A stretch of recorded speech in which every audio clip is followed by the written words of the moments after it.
Unit 5. Listening. You will hear a radio report about the Aspinall Foundation. For questions 1 to 6, choose the best answer A, B, or C. Perhaps you have heard of John Aspinall, a man who had a dream to help wild animals return to the wild.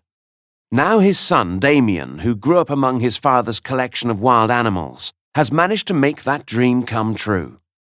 Damien Aspinall is now chairman of the Aspinall Foundation, which runs 2 wildlife parks in the UK. His latest conservation project involved taking a family of gorillas back to their natural habitat in the Gabon, Africa.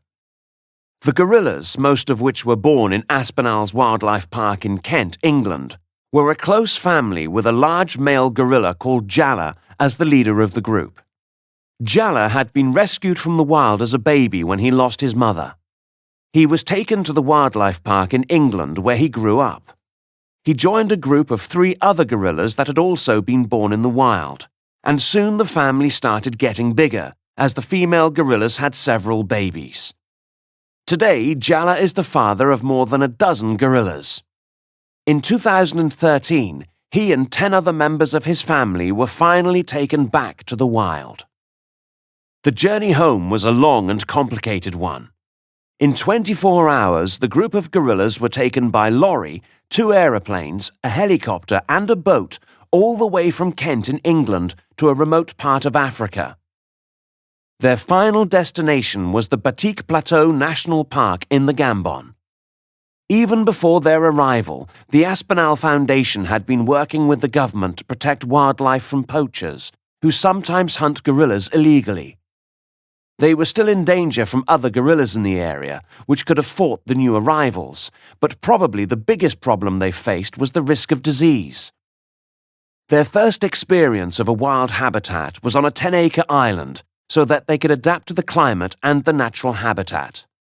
Soon after they arrived, they started climbing trees and looking for food. At first, the team from the Aspinall Foundation were feeding them too, but they soon started to prefer the food which they found growing on the island.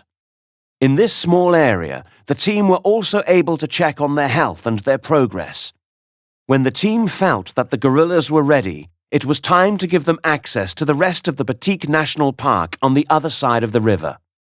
Everyone who worked on this project watched the gorillas' progress with great excitement. They were pleased that these animals they knew so well had taken to their new home.